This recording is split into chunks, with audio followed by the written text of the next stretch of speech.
Hey there, funky people. Welcome to another episode of the Funky Marketing Show. This is the show where I host great people, great professionals, people that do funky marketing or have a funky approach to life and to business and to everything else. They work for others or they work for themselves. And today I have the great pleasure to welcome a dear friend of mine, somebody that it's been a long time coming when it comes to recording these episodes, and somebody that it's in a close community of mine on LinkedIn, like I guess one of the top 10 um, people over there, and I guess you probably know her. In the past, probably as CLV lady, today maybe as something different, but as somebody who talks openly about things honestly and directly. So Juliana, welcome to the show. Yo, your intro is dope. I was listening, vibing. It's a really cool intro. Yeah, man. I mean, I'm still the COV lady, just like right now I'm more like the CXL lady. Yeah, it's cool to be here. Really nice to finally get to have this convo. And hi to everyone that's watching. I'm here in my kitchen. I have fish. I have corn. I have everything. I don't have a library with books behind. But yeah, I got chips. Look, I got chips, everything. I'm done. At least you have one more room. Like here in my apartment, okay, I have one more where I sleep, but this is where all is happening. Now I'm arranging the office after a year because I had Oh, one and then like I didn't find any that's approachable. I couldn't stay in this one, and then like are now trying to find the creative space. You know, just I, for myself to get out of the apartment. That's the first thing. yeah, that's not gonna happen once you have kids because I have like in the living room. I just set up my office and bought a monitor and I have like one of those big desks and I have cameras and I have like a light ring. But still, I'm here in my kitchen because my son is walking all over. The baby is walking all over the living room, and so I'm always working from the kitchen and eating from the kitchen because you're here close to food. And yeah, the pandemics haven't been very good to Juliana. Yeah, I can imagine. I'm like that too. Like my wife goes to work, leaves something in the fridge, or goes to sleep, leaves something in the fridge. I'm staying up so it doesn't survive the night or the day. Yeah, I know. Yeah, Cool. but when I was younger, my mother used to call me non-profit investment because my metabolism was really fast and you could not see things that I eat. Any progress with your Yeah. yeah, it works the other way around for me right now. I mean, It's what years it is, man. cut to us, but we still look cool. That's what I'm gonna say. 100%. We look cool. Cool. I can take cool. Yeah. Yeah. Yeah. So today we're gonna talk about lots of different stuff. Don't get me fired, okay? Just whatever you ask me. No, definitely not. I think like Cool. Pep is a cool guy. He is. He Like is. let me tell you something. When I worked in default design, the agency when I was director of operations, like the only event that my CEO wanted to go was Pep's event in the forest of Lithuania or Lithuania. I don't know, like somewhere around Estonia, that. Maybe Estonia. Yeah, because he's yeah, from somewhere where Estonia. Yeah. he's organizing those things, and I was like, that's a great idea because they're like talking with only people that talk about conversions, about those kind of things. That was because like we were performance marketing agency, and Yeah. that was like the only event that's cool. Like gather people who are just like you and talk. But now like pandemic actually, you know, made events look like that. All of them Yeah. offline.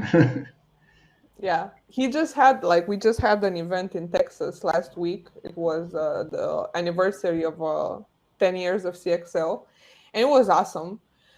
Unfortunately, I couldn't go because of pandemics, and I'm in Romania. But there were a lot of people. You probably seen all over social media, and the feedback was that it was a different type of event. Like basically, what Pep was trying to cancel the PowerPoints and the slides and everything, and just have people talk to each other and make groups of people that have the same interest or the same things that they want to learn. So everyone was like set up in groups and had talking points, and it was really cool.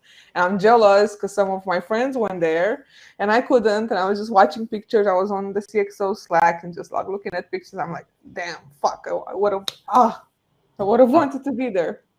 I'm noticing that something's missing. My glasses. So Yeah. I look smart and cool as well. Yeah. You did anyway. You did anyway. Yeah. So tell me, how was that transition? Like you've been in SaaS before. You are not working in e-commerce your whole career. You were working in SaaS, then e-commerce, Yeah. then you switch again to SaaS, to education, whatever is CXL doing, lots of stuff. So how was that transition for you? It was harder than I anticipated because I mean the CXO had the business model. It's a combination of e-commerce and SaaS in a way in terms of marketing, but it's an education. It's an online learning platform. So there's things that are hitting home, but there are things that I forgot, of course. But I do come from SaaS. I've been working in SaaS for 11 years now, and like working in the last years and building all that audience and network around e-commerce and working with direct to consumer brands. Like when I switched to this business model, I didn't anticipate I have to go back to my brain and figure out how to do shit that I was doing in the past. And what I can tell you about CXL is that the standards are very high. Like, I mean, everyone knows Pep. Like, the standards are very high. And in the first week that I got hired, Pep told me something like, if it's not excellent, don't do it. Like, that's it. And I was like, okay, no pressure. No pressure. So, yeah, it's been hard. Like, my first month, it was imposter syndrome, like all over. Like I was doubting everything I was doing, and I was talking to Agni, and I was like, bro, I don't know, am I doing this right? And everyone that knows me thinks I have like this huge confidence, and I do, and I really thought I'd have confidence, but I shitted my pants the first month. Like I was like, oh my god, I do not know anything, but it's cool now. Like now I'm breathing. But yeah, it's a hard transition when you're working in a fully SaaS model, when you're thinking only about B2B marketing and you're thinking about the classic corporate marketing world is like very different than what I was doing in direct to consumer, where things are mostly there's like things that e-commerce companies should learn from SaaS, but there are also things that SaaS companies should learn from e-commerce in terms of relationship and how to build an audience and a brand and all that good shit. But yeah, it was hard. In a few words, it was fucking hard. Yeah, you reminded me of something that we often forget. Like you and I both are like outgoing people on social media. If you look at it, like and if somebody is looking from outside, they wouldn't know what's happening inside. Because like people tell me like, hey, would you like to like write a monthly article for us here in Serbia? Like I want to tackle employment, those kind of topics. Nobody's talking about it. Yeah, but nobody's asking me, so I'm not talking about it. And she's like, well, looking from outside you seem super busy. Like, okay, but like I spend 80% of my time thinking, so I can skip an article inside it or something like that. And it seems like we know what we are doing in each step of the way, and that's often not true. Like, It's not. It's not, and I don't have all the answers. And it's strange. Like you get to that position when you're supposed to do stuff that you forgot.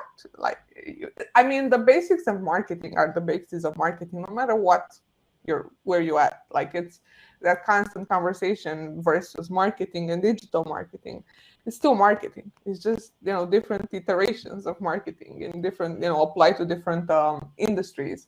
But yeah, like it's a pressure from social media that it's transpiring throughout your job and throughout what you're doing, and everything that you do. Basically, you're starting to think like, oh shit, what if I fuck this up and people on social media are gonna find out that I fucked this up, and then I will lose all my credibility. Like, there's a lot of things, that we're thinking, and most of this shit is just like 99% in our head because it's never gonna happen. But like, we're our biggest saboteurs, so like we're constantly putting pressure on ourselves to perform, and that's how you get burned out. Period. Mm-hmm. Yeah. Yeah, I learned like, I mean, it's not possible in every company, or like agencies are especially, very hard place to work because like it's pressure. We need to get this done. We need to go. Let's see how fast we can actually make this, and then comes another project. Let's do this again, and like you are meant to sit down for 8 hours. Why? And you are like creative. I consider marketing as creative as well. So like, wouldn't it be better if you can go out for a walk for half an hour if you cannot set your mind right to work, and then come back and do the job perfectly, instead of, or think for 2 days about something and do the excellent job? Like Pep told you, if it's not excellent, don't do it. Don't do it. Like that means having somebody who has been through things and and understands marketing. and understands. Yeah. Yeah. Okay, I can see that people are actually, making conversations under the live stream post. between each other. That's great. We'll go back to them at the end and try to maybe answer some of those things. But I see that sometimes we need to, like, working in marketing depends on a different role you have. So sometimes it's strategic, and sometimes when you switch your job, you're getting back to implementation again. So and that's like, can you do it or you can't? Yeah. Are you just talking about it or you can actually do it? So I wanted to ask you, as in your early time at CXL, which is still on. Still on time. Yeah, you like were responsible for the product launch, or was part of the team. I don't know how it actually goes. So my role at CXL is multifaceted. So to give it like the that's also good. I forgot about that. Please explain that. So I can to answer to that question, I have to give you like the full background. So my role at CXO is multifaceted. When I say customer marketing, means it's retention. So I'm handling retention. I'm handling what happens after someone purchased a course or a mini degree, right? So I handle the customer journey from that moment, after. But I also a part of my my role is to transform trials into paid accounts. I think the people in the chat are trying to sell a product and they're distracting me. They're having a convo to push a product, but it's all good. Go for your hustle. Yeah, it's funny. So yeah, like and besides that, I have to run the community, but I also have like a huge product marketing component. And I have always done product marketing in one way or another, even if I was evangelizing, even if it was I running the team and I wasn't doing the implementation per se. Like in my last 6 months at OmniConvert, I wasn't doing that much implementation per se. I was running a team, as you know. And I was still doing stuff like, high level stuff that, I know that I could have done it in a way that I would like to, excellent way. But yeah, so when I first started here, my first project was to launch a mini degree, a product marketing mini degree, which was meta as fuck, because it was a mini degree about product marketing, which includes product launches. So I had to launch a product that includes product launches. Like, it was the most meta stuff at all. So I've launched a lot of products before, maybe like close to 5-6 products that I had launches, but I wasn't doing the launch that I did this time. It was like the classic product hunt, which is like very SaaS driven, where you have that day when you message everyone on LinkedIn that bro, vote my shit, vote my shit, vote my shit.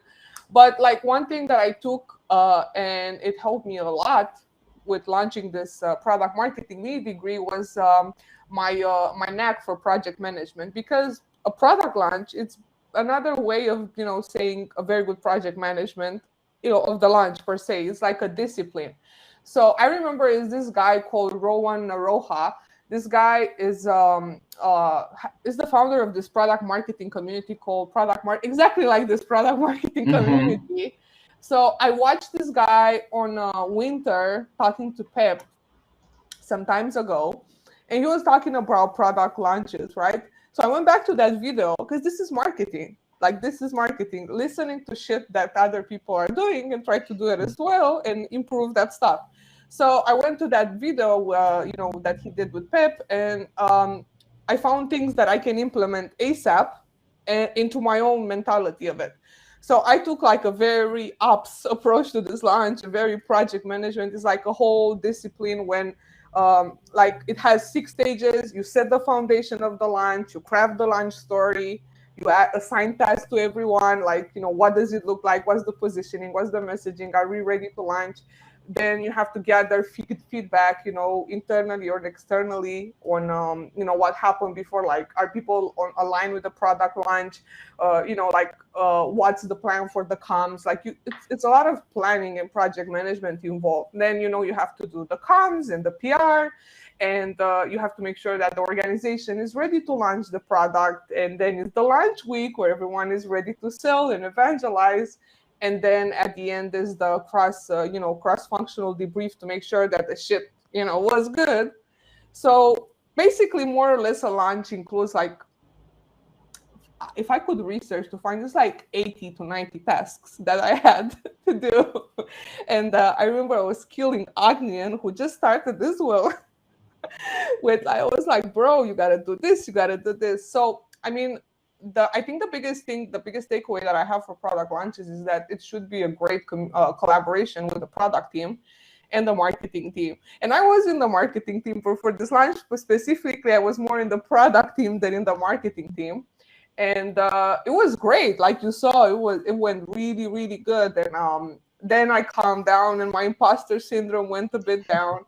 But yeah, definitely, like, for whoever wants to, watch this video, Rowan Aroha from Product Marketing Community, he's on YouTube with the Pep for Winter Games. We'll add the link. I can send you do you want me to look for the link? I'll look for the link right now. Yeah, no worries. We'll add it in the comments later. Yeah. On LinkedIn. Yeah. Like, that guy is cool. But then, when, like, a big part of, what I did was QA the product. Like, I was the first person that actually went through the whole product marketing mini degree. And that's like 35 hours of content. Yeah. So I had to go through it was great because the content was good. I was learning every frame I was learning. But, like, I had to do that in 3 days. And to make sure that I found the issues and I report them to the product team and to the tech delivery team and to fix them. It was crazy. And then I got to the product launches chapter that's done by Morgan Molnar from Momentive AI, former SurveyMonkey. And then she came up with some strategies as well. So I was like, you know what, let's do some promo kits for instructors. So make sure everyone is aligned on the day of the launch. And you saw, like, when we started, in the launch day, everyone, I think, on LinkedIn spoke in our circle, at least in our small network. I think they spoke about that launch for at least 2 days on Twitter and LinkedIn, which was fucking awesome. I was like, oh shit, this worked. I wasn't like a crazy high maintenance person for a month for no reason. But you know what's crazy? Like, all this experience, you know me. People don't know me necessarily as you know me. But, like, when I joined CXL, what I was telling Pep, I was like, Pep, I want to do content marketing. I want to be the best in content marketing. After this launch, I realized that content marketing does not excite me at all. Like, I have no more, like, zero interest in content marketing anymore. I mean, it's still great. Like, don't listen to me and think it's not good. Content marketing is super important. copywriting, blog posts, social media, whatever. Content marketing is fucking essential to you, to your growth as a company. But for me, I was like, you know what? I don't really care about this no more.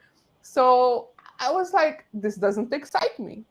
And in all my past roles, I was always, focused on the operational part, and the processes and, making sure everyone is doing their job and project management. And I said, you know what? I'm more attracted about this part. Like, I'm really good at this shit.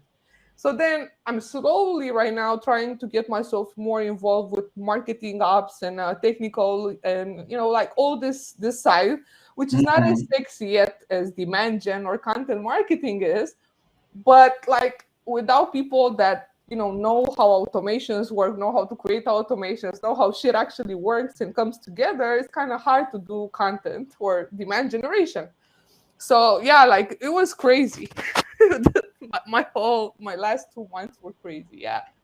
Exactly. Like, I mean, you're becoming the person behind the scenes. Yeah, and I'm okay with that because everyone that knows me thinks, like, oh, she likes to be on social media.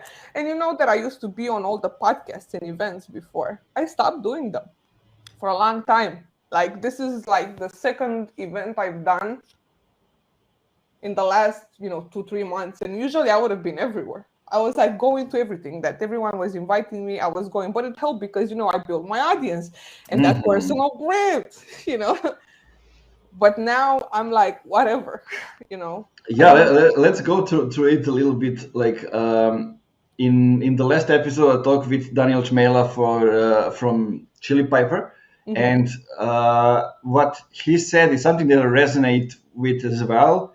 And it also, it got me back to those tweets by Gaetano, by you, Chris, whoever was there in the on Twitter. But like he was, one thing he said is like, okay, I'm working for this huge startup, and instead of focusing on my personal brand, I'm focusing that the company wins, and if the company wins, I'm set up for life. Like, yeah, that's the game. Like, yeah, and sure, I can, if it helps, I'm gonna work on my personal brand to add a thing here and there. But instead of writing the best shit on my profile, I use the best thing for the company's page, or those kind of things. And I get into the comments on the company page and interact with people and those kind of things. So that's the difference. Okay, I like the story about the personal brand and everything, especially if you are the CEO, like building something. yeah. But like, does everybody need to have personal brand? Definitely no.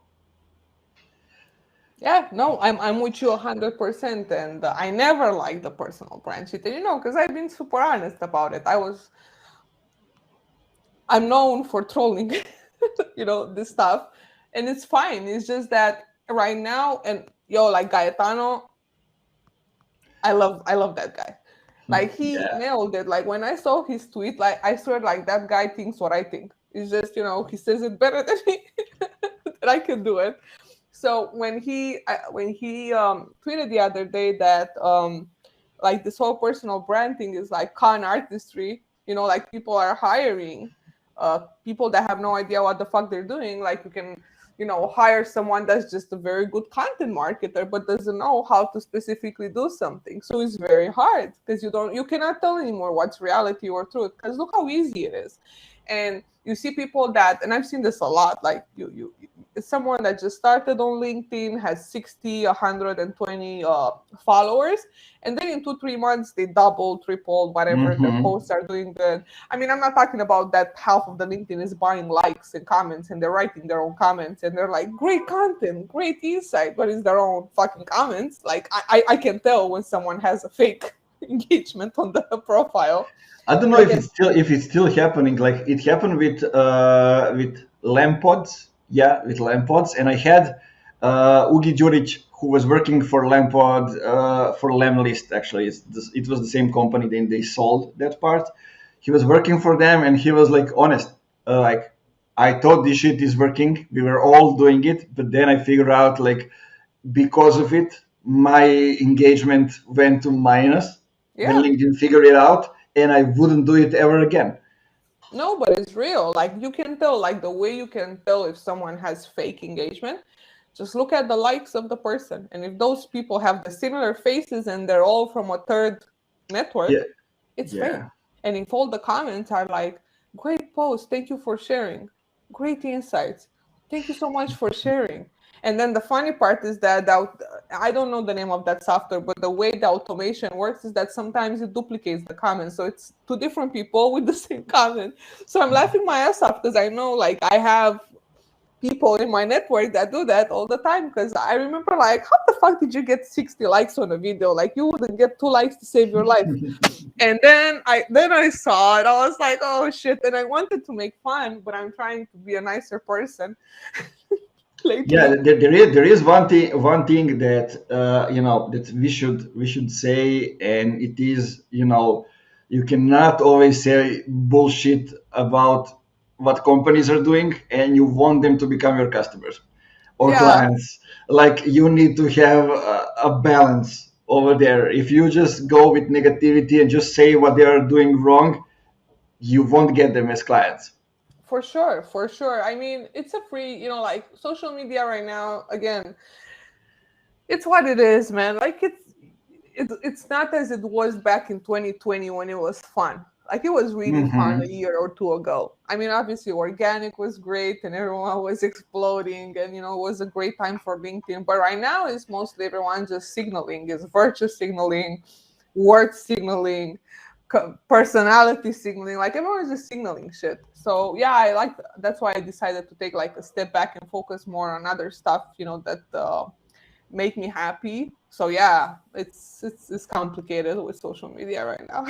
Yeah, here's another story about our friend Gaetano that I guess that you don't know it, because Which he said that example on the State of Demand Generous. He was a host with Chris, hmm and it is like he had a girlfriend, and she was always like, I need to add a comment, I need to do this, I need to do this, and then he checked out the phone, and like she was in those pods, and he was like, what the fuck are you doing? Then he said, and then like Chris asked him what happened with her. Like, I have to broke the relationship down. just for that. Yeah, like that was all she was doing the whole day, and I was like, man, come on. Yeah.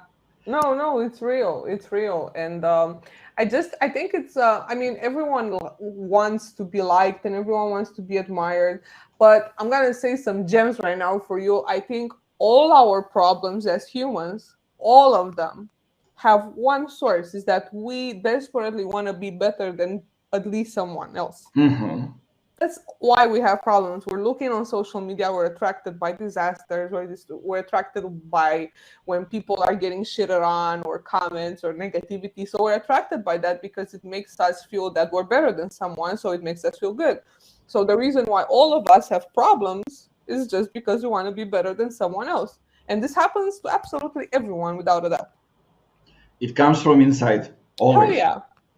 Absolutely. And we would have been more happy if we wouldn't be so much focused on comparing ourselves to everyone. Because it's not everyone, it's everyone has their own, road ahead. It doesn't have to be equal to someone else, or it doesn't have to be, the same.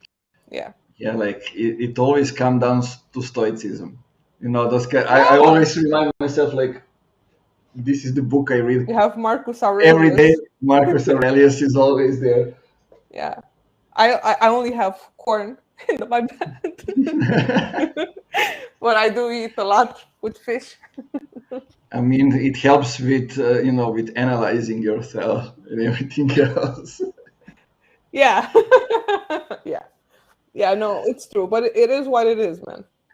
Yeah, like, look, when it comes to, I was just thinking about the things that we've been talking about so far, and like, you know, the thing that you told me, that you understood what you don't want to focus at and what you want to focus at.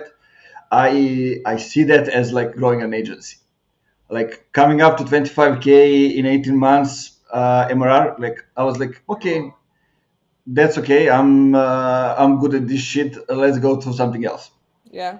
And and then I started, my mind just shifted into other stuff. I started to do myself like more consulting, more trainings in-house, help others build their products, by being as, part of the team, or somebody from my team is becoming part of their team, different stuff. And I guess in the future I'll focus more on like developing a product or something like that. No idea yet, but Yeah.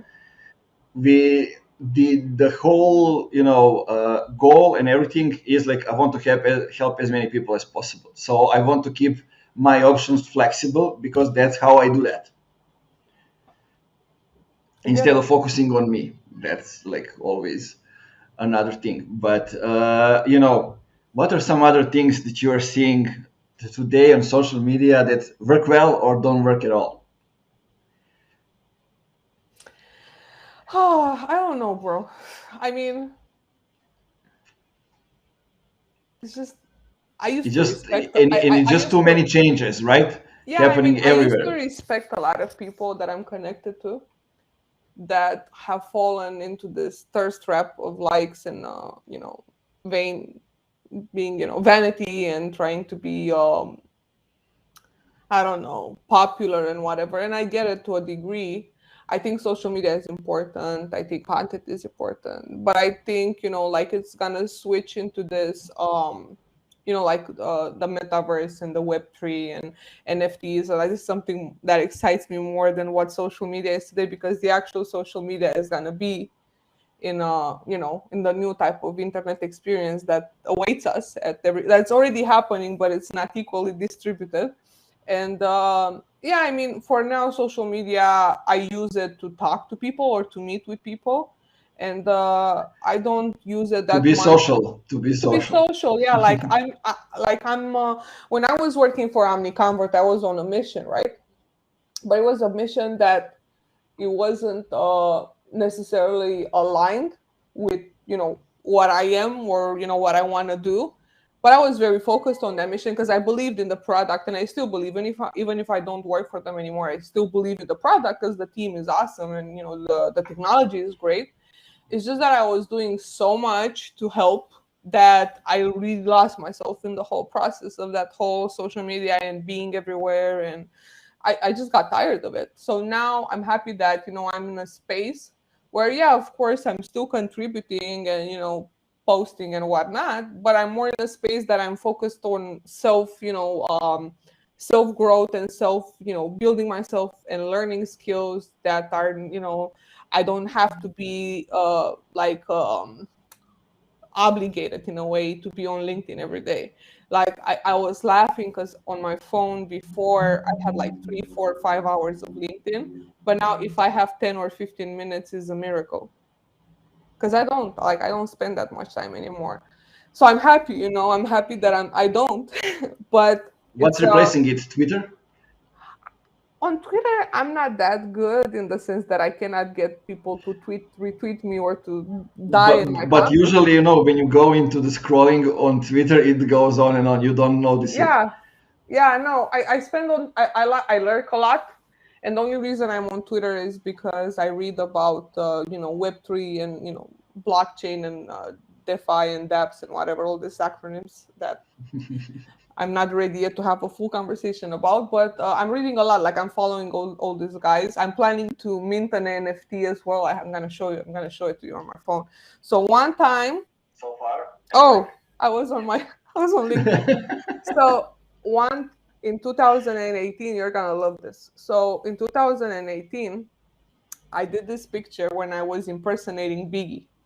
Mm-hmm. So someone, when I was working in the music industry, so someone draw me, and it's really dope. I'm gonna show it to you right now. I'm not posting this, but so this is the Biggie picture. Hold up, there is the Mm-hmm. classic Biggie picture.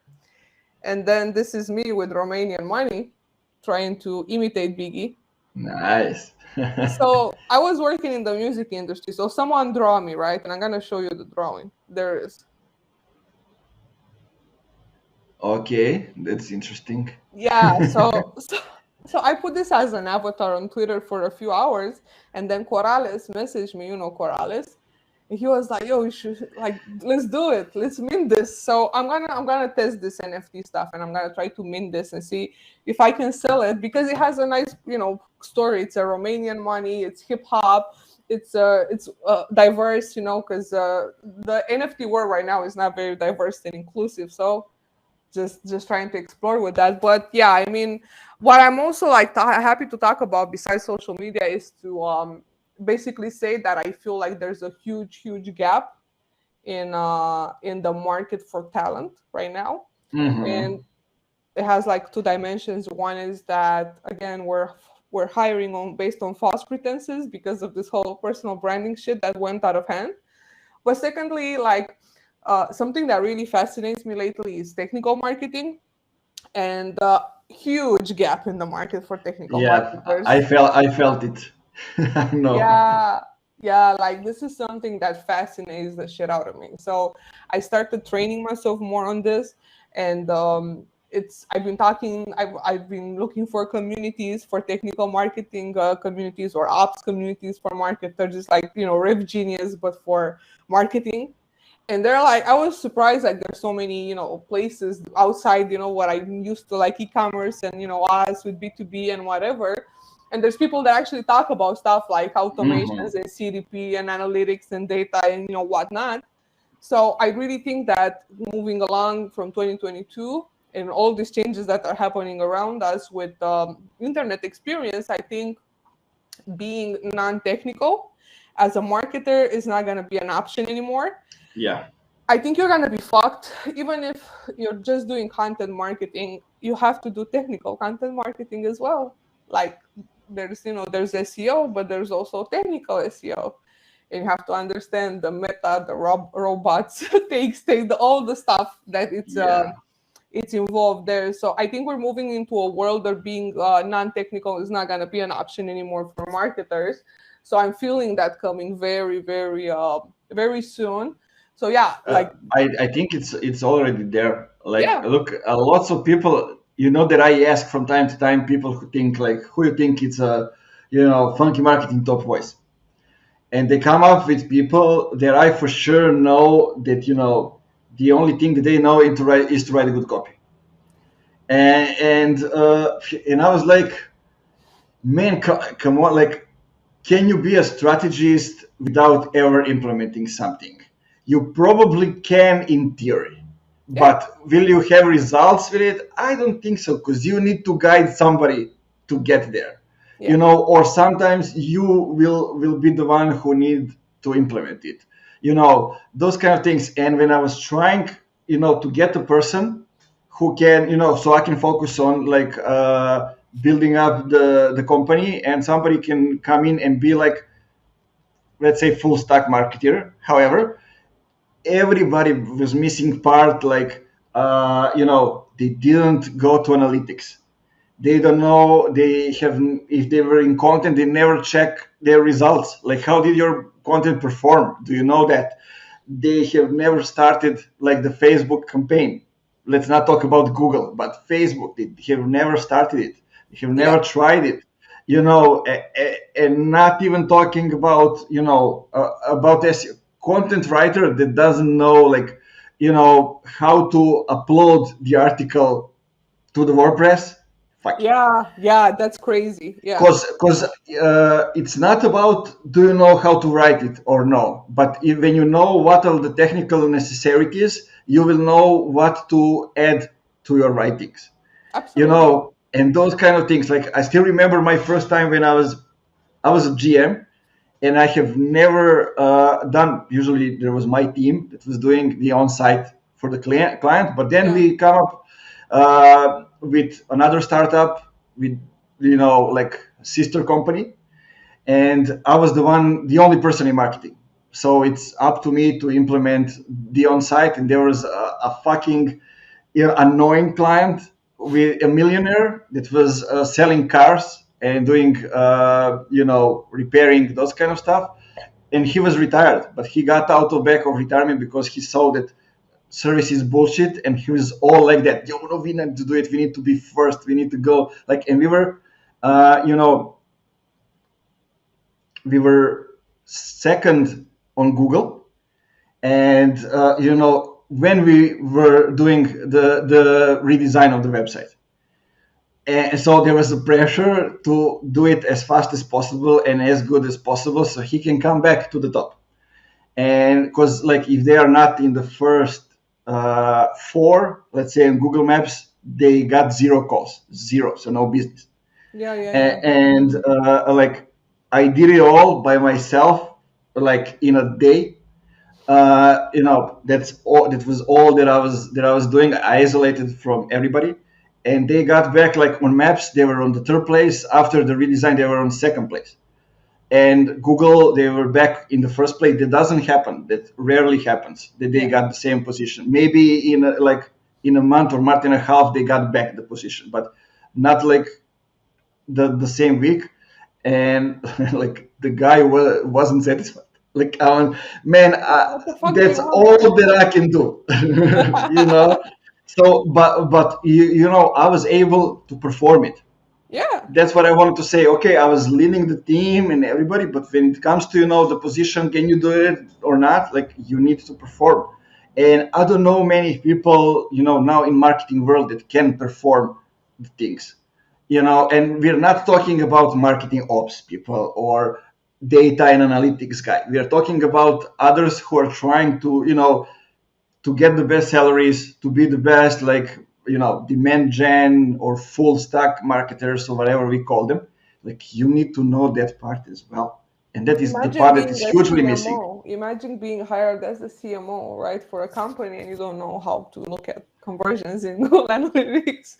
Like it's so Like, bad. it's happening. It's happening.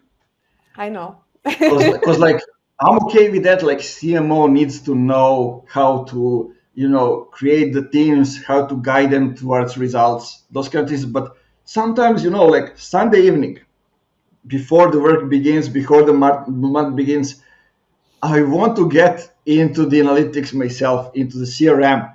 I want to see myself what's happening, Yeah. because as I have seen the results, but I want to check myself some of the things because I know how it works, and I want to see if because like you see the future from the dirt, not from being, in the back. Yeah, no, you're sitting, center side at the football game, but you're not playing the game, you're just watching. Yeah. Yeah, I So know. yeah, that's also what's happening. That's the good point. Yeah, it is. And it's scary. It's really scary. But I think it's a lot of time and space for people to learn. Like right now, I'm taking JavaScript courses. If you would have told me 1 year ago that I would be taking JavaScript courses, I would have, I was like, what the fuck? Like 1 year ago, I would have said, man, I'm going to go into this e-commerce shit, gonna do whatever. It's just, it gets tiring, at some point, and it gets like, I was super burned out after my last job, like burned the fuck out. And I had, I didn't hide it from no one. It's just I was done.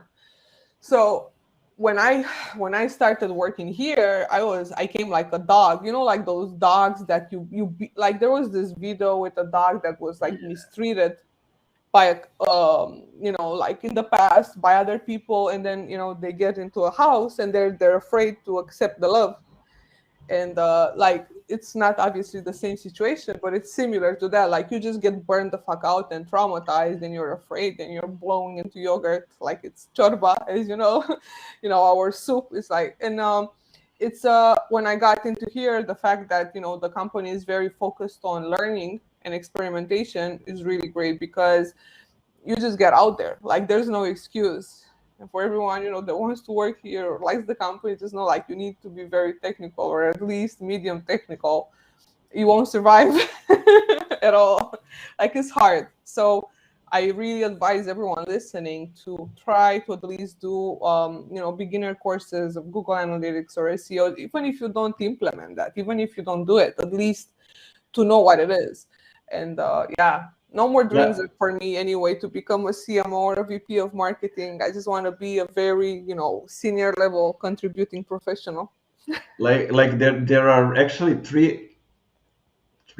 four, I think four free courses from Google about uh, two about analytics, I think, Yeah. one about Google Tag Manager, another about all the Google products, and they are basic, but it's free. And you know what Yeah. happened? Like I had a situation when I, asked a couple of people to go and like go through the courses, and then I gave them access to some of the G analytics that I had, so they can Mhm. actually go and check things out. Yeah. And like when they finished, and I wanted to for them to like show me what What they learn. they have learned. Like first, uh, they were asking me, where did you send me the link to the G analytics? Because they never even clicked on the email when I gave them access. Oh my And then gosh. when they enter the G analytics, like they didn't know the basic things like how to operate. I said skip this part, go to show me like LinkedIn, show me where the goals, like show me how the behavior is, like no. And I was like, why am I wasting time here? You Yeah. know, and I don't know, like that's the second thing up to the gap that you've been saying. Like Yeah. there are lots of people that think that they want to learn and they get somewhere, but you figure out that it's just short term. And I don't know who was Robert Koch or something like that on LinkedIn was saying about it. There are so many people when you now look at the CVs, they have changed like 6 to 10 jobs in 6 to 12 months, and like Yeah. those people are unemployable. Why would you hire somebody like that? I mean, yeah, like it's nothing wrong to leave a job if you're not happy with it immediately. Like if it's not a hell yes, it's a hell no. But also, it's hard. Like if you're jumping from job to job, like you have to see, like maybe it's not necessarily the employer, maybe it's you. Mm-hmm. And I think, again, as Dave says it on LinkedIn, we gotta embrace our own shitness because, like, our marketers are full of shit, full of shit, full of it. Man, Every for every sure. step is full of shit. So I think there's just a few people that are actually really, really, candid about who they are and what they're doing, and I think we both know about we both know who we're talking about. But then it's always gonna be like it's like everything in life. Every forest has its fucked up trees, because I don't find a word for rugged trees, raggedy trees, fucked up trees. That's all I had. But yeah, I think, again, like as a conclusion for me, like moving further in the next year, if you're not going to be technical as a marketer, at least a bit, you're going to have really, really, really big issues to move careers or find a new job, because everything is going to it's about to become even more technical than it is. And yeah, it's crazy. So that's it, like when you ask me, the switch was hard, but it's exciting because I get to learn a lot of shit. Yeah, Yeah, totally and Pep agree. And is awesome, and it's awesome to work for Pep. It's awesome. Like he gives you type of feedback that you need. And one lesson that I learned from him was, like when you get feedback from people, to not make it about yourself, because it's not about you as a person. It's just yeah, exactly like what you're doing can be done better. So before I used to take personal everything. But it's how we are here in our region. As you know, like in our region, if you even look at someone for too long, it's on site. Like, what is it, And pull your pants up, take your earrings down, and beat them up. But when I started working here, like I learned that lesson. I've known it for a lot. I was trying to learn that lesson for so many years. But like when someone gives you feedback, it gives you the feedback to make you feel better. So when you have a manager or you're having, someone that you're working with, listen to those people, because it's not about who you are as a person. It's about the fact that they're trying to teach you that, the outcomes of your work, the outputs of your work could be better. So I think that's the super big lesson that I learned. yeah, and also like we have all been in the second role when we are the ones like that the people that have direct response, and basically we are the ones giving feedback, and it is like feedback, it isn't like saying that somebody is doing something wrong or in a wrong way. It's like giving them like why and giving them what can be the improvement. Yep. So that's a good feedback, and that's like I think lots of leaders and managers need to understand those things, because your feedback is actually there to help them get better, not to criticize them. 100%, yeah, 100%. And it's definitely not about you as a person. Like, I know it's hard for all of us to not take shit personal in a way where people are just Googling everyday ways to victimize themselves online and transform that into shitty content. But it's cool. Like, no one is out to get you. I promise. Yeah, and it's also one of when I was like, it was my first time being a GM, team leader, then a GM, and I was like, that guy Oleg Vishne, whatever is the name, was Oh all my over God. all over Agree. the Agree. LinkedIn. Yeah, I know I that have guy. no idea what he's now posting. He's He been blocked blocked me. for years, He but blocked me. like, I think I removed him from my followers, something like that.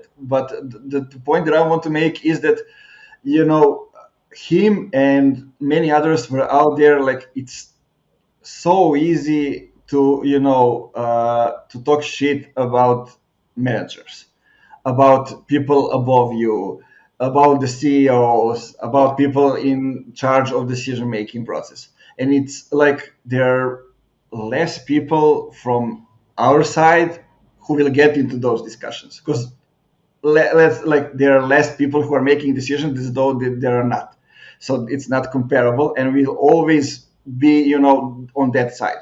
Yeah. But there's no possibility that all the managers are bad, that all the leaders are bad. So, Absolutely not. and and back then I was like, I'm gonna be the one that will tell the other side of the story. And No, I like, get it. because it's damn hard, like being in the middle. You have people from your team that you're trying to help by, doing things for them and arranging things with a CEO. On the other hand, you need to do things that CEO hired you to do. So Yeah. you are in the middle, and CEO thinks that you are working more for the team. Team means that you are working for the CEO, and then Yeah, like exactly. And it's hard. you are Yeah. here. Yeah. I know. Been there. I know very well. And it sucks. And it's not, yeah. I know. But not all managers are bad, man. Like sometimes again we should just look in the mirror and see if we can stand the look of our faces for some time. Try to, accept that this is what it is. Once you accept stuff, shit becomes easier. Like it's that easy, but it's that hard. Yeah. Yeah. Let me Cool. see what Solomia asked. How to get clients for SaaS? I have tech team and we can do the SaaS, but struggling in They were trying to sell something because they searching stopped after for. I called them out. Yeah, like, but look, like when I'm reading this question and without without more things to know, like it seems like you just build a product and didn't try it out, didn't sell it with the MVP, don't have the product market fit, you don't know who it is for. Like, it seems so generic that I Yeah. don't know what's the advice that I can give you. I can give you like, find, reach out to 3 people that you think are your customers and ask them to give you feedback to use the product. No, but this was scripted here. What's happening right now? It's a script because once I called it, they stopped talking. Yeah. Probably. I'm not looking on LinkedIn, so I don't know, No, but I it's was kind of seeing it interesting. here. But like when I was doing events before, there was people that started to talk between each other, like, "Hey, I wish I had all these slides from the event in one folder," and they were like, "Hey, oh, I use this. You should try it too. Oh my God, thank you so much." Fuck out of here. The fuck out of here. So I know, like, this is so, it's like that thing that I didn't even have time to respond to you, but it's that thing that you tweeted and tagged me in it, and it's like, getting leads and shit like that to like it's so growth hack. Growth Yeah. hack. Yeah. That's how I feel about it.